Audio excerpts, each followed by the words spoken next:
सबसे पहले बात राम मंदिर की चढ़ावा चोरी की, जिस पर जांच के साथ राजनीति शुरू है।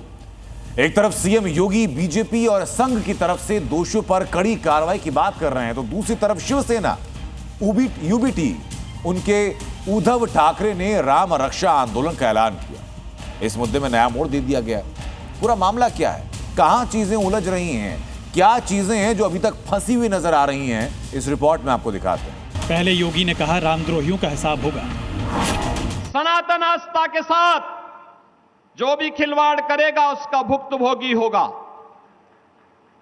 किसी को छूट नहीं दी जा सकती।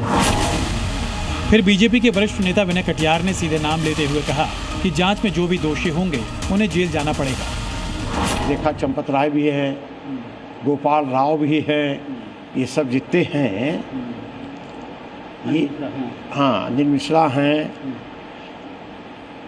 तो ये तो किसी कारण से थोड़ा बच गए, जेल नहीं जा पा रहे हैं। अब हो सकता आगे जाएं अभी। और अब पहली बार राष्ट्रीय स्वयंसेवक संघ की तरफ से भी आधिकारिक संदेश सामने आया है। संघ सर कार्यवाहक दत्तात्रेय होसबोले ने कहा कि निष्पक्ष जांच हो और जो भी दोषी पाए जाएं उन्हें कठोर से कठोर दंड मिले। जांच में जो भी दोषी पाए जाएंगे उन्हें कठोर दंड हो, यह सुनिश्चित करना आवश्यक है। यानी सत्ता, संगठन और संघ तीनों का संदेश एक जैसा है, जिसका सार है कि आस्था से खिलवाड़ करने वालों को बख्शा नहीं जाएगा। भगवान राम के गुनहगारों को सजा मिलकर रहेगी।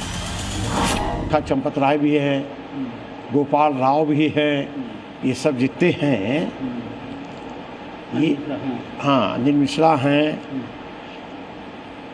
तो ये तो किसी कारण से थोड़ा बच गए, जेल नहीं जा पा रहे हैं। अब हो सकता आगे जाएं अभी। जांच में जो भी दोषी पाए जाएंगे उन्हें कठोर दंड हो, यह सुनिश्चित करना आवश्यक है। लेकिन इसी बीच राम मंदिर चढ़ावा चोरी को लेकर राजनीति के नए रंग दिखने लगे हैं। अब तक समाजवादी पार्टी, कांग्रेस और एआईएमआईएम जैसे विपक्षी दल बीजेपी पर हमलावर थे, मगर अब महाराष्ट्र में उद्धव ठाकरे की पार्टी ने कदम आगे बढ़कर आंदोलन का ऐलान कर दिया है। शिवसेना यूबीटी ने मुंबई से राम रक्षा आंदोलन शुरू करने का ऐलान किया है। उद्धव ठाकरे ने दावा किया कि राम मंदिर आंदोलन पूरे देश की आस्था से जुड़ा था, इसलिए अब अगर चढ़ावे में गड़बड़ी के आरोप लगे तो जवाब भी मांगे जाएंगे।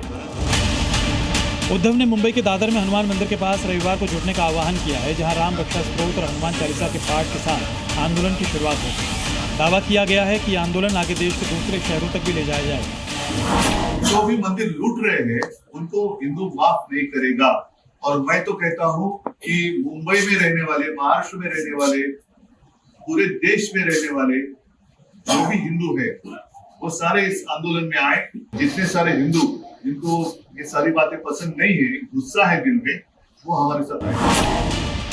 उधर महाराष्ट्र सरकार में मंत्री नितेश राणे ने उद्धव ठाकरे के इस ऐलान पर तीखा हमला बोला। उन्होंने कहा कि राम मंदिर आंदोलन से उद्धव का कोई संबंध नहीं रहा और अब वो सिर्फ राजनीतिक लाभ लेने की कोशिश कर रहे हैं। बिन लादेन और उद्धव ठाकरे की भाषा में कुछ फर्क नहीं है। इसी तरीके का षड्यंत्र वो हमारे हिंदू राष्ट्र के खिलाफ पाकिस्तान वाले कर रखते, वही उद्धव ठाकरे अभी कर रहा है। इसलिए इस पाकिस्तान एजेंट को, जिसको हम उद्धव उल हक बुलाते हैं, उसको कितना हम लोग महत्व देना चाहिए, वो देश के हिंदू समाज ने सोचना चाहिए। यानी चढ़ावा चोरी के आरोपों को लेकर राम मंदिर अब राजनीति का नया रणक्षेत्र बनता दिख रहा है। एक तरफ दोषियों को सजा देने की मांग है, तो दूसरी तरफ आंदोलन की तैयारी शुरू हो चुकी है। ब्यूरो रिपोर्ट, जी मीडिया। MDH की देगी मिर्च, देगी मिर्च का तड़का, अंग अंग फड़का। MDH की देगी मिर्च।